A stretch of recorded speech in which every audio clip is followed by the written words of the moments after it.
오늘은 화요일 둘째 날입니다. 오늘 부를 찬송은 찬송가 290장 우리는 주님을 늘 배반하나입니다. 성경 본문은 마가복음 14장 43절에서 52절의 말씀입니다. 예수님은 가룟 유다에 의해 배반을 당하시고 체포되십니다. 3년을 함께 지내며 사랑하고 돌보시며 가르치신 제자였습니다. 그가 체포하려는 사람들에게 이렇게 말합니다. 내가 입맞추는 자가 그이니 그를 잡아 단단히 끌어가라. 우리 보통 사람 같으면 제자의 이런 상황을 접할 때 아마 온몸의 힘을 다 잃었을 것입니다. 우리도 그런 경험을 혹 하지 않았습니까? 나를 배반하고 아프게 한 사람의 경우요. 그 사람이 악해서 그런 것보다도 앞뒤를 다 잘 살펴보면 세상이 악해서 그랬고 또 그는 그럴 수밖에 없어서 그랬고 물론 일이 그렇게 되기까지는 그가 원인 제공을 한 것은 말할 필요도 없기는 하지만요.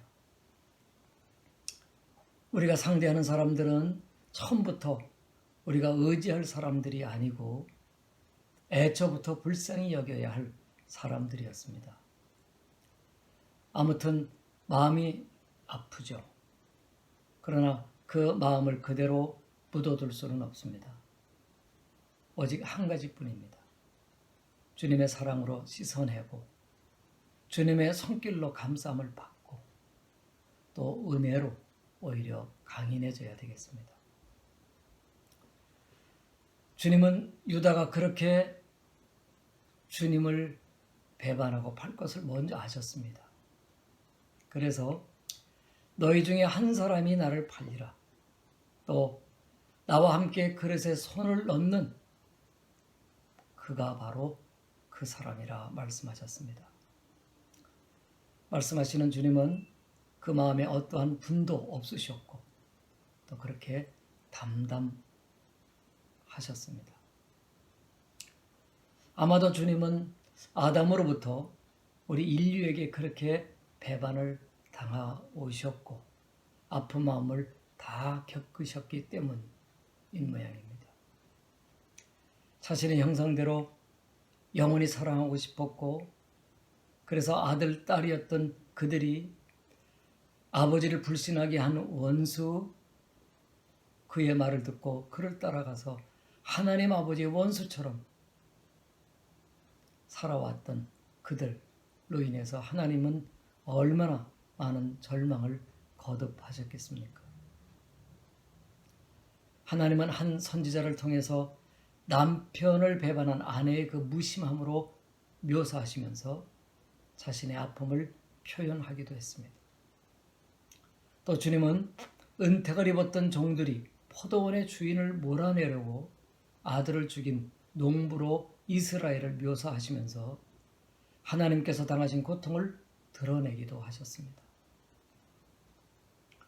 함께 동고동락하며 신뢰하던 제자가 입을 맞추면서 돈 몇 푼에 자신을 파는 그 모습을 주님은 담담히 대하시면서 아니 연민의 마음으로 대하셨습니다.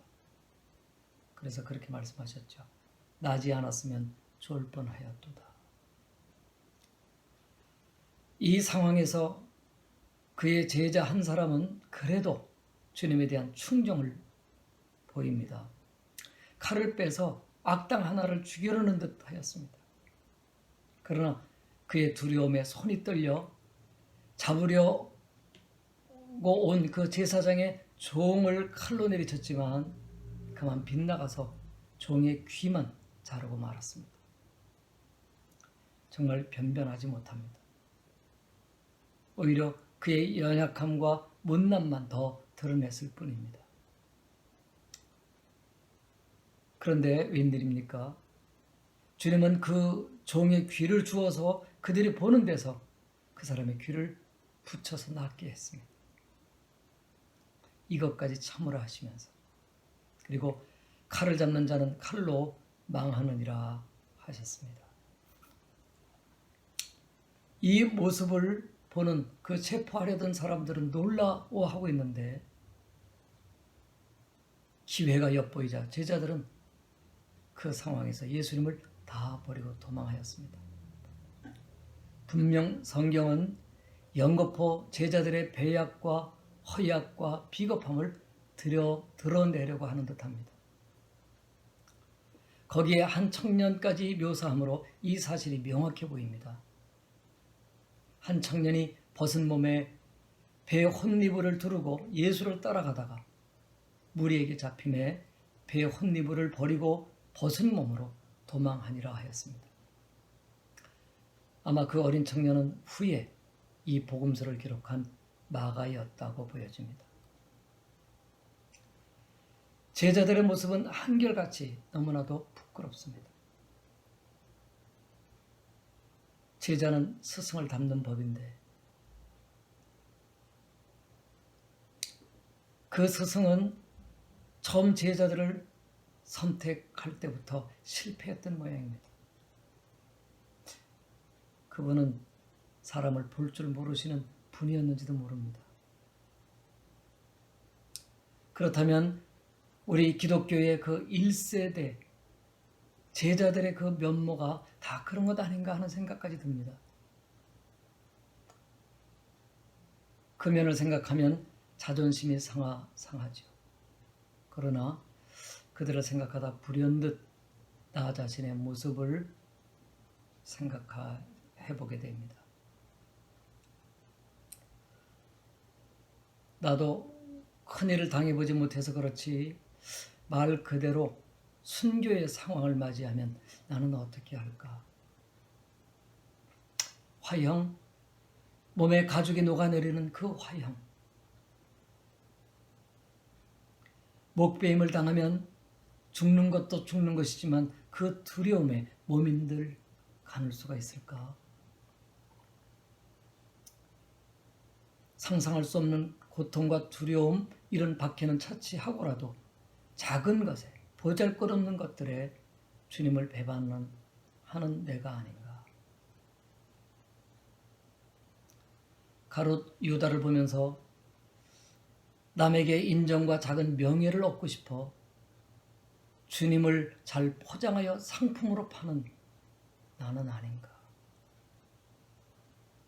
베드로를 보면서 주님을 위하는 척 믿음을 외치지만 일이 어려우면 흐지부지 끝내버리는 허약한 나는 아닌가. 다 도망친 제자들을 보면서 속에 있는 분을 내뱉어야 하는 그 욕구 때문에 주님의 그 만류를 등져버리는 나는 아닌가. 여기 마가와 같은 이 젊은이를 또 생각하면서 자존심으로 자신의 못남을 숨기려다가 헛입을 이 마가처럼 주님에게서 도망치고 따르지 못하는 나는 아닌가. 많은 경우에 주님을 배반하는 나의 모습이 그림처럼 그려지기도 합니다.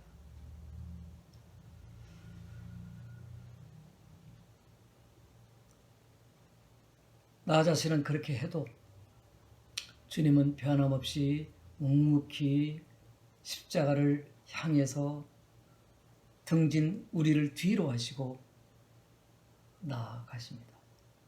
아버지의 뜻을 위해, 자신의 영예로운 사명을 위해, 우리 구원을 위해서. 우리의 이 연약함 때문에 예수님은 제자들에게 어제 겟세마네 동산에서 깨어 기도하라, 시험에 들지 않도록 기도하라 말씀하셨습니다. 기도, 성령님께 우리를 맡겨드리지 않으면 우리는 스스로 무엇도 할 수 없는 그러한 사람들입니다. 보혜사 성령님께 도움을 구하지 않으면 우리는 홀로 설 수 없는 우리 자신들입니다. 이 세상은 주님이 죽으셔야만 할 정도로 그 죄가 깊고 강합니다. 주님의 부활의 능력이 아니면 파할 수 없도록 사망의 세력, 사단의 세력은 얼마나 강력합니까? 우리의 힘으로는 안 됩니다.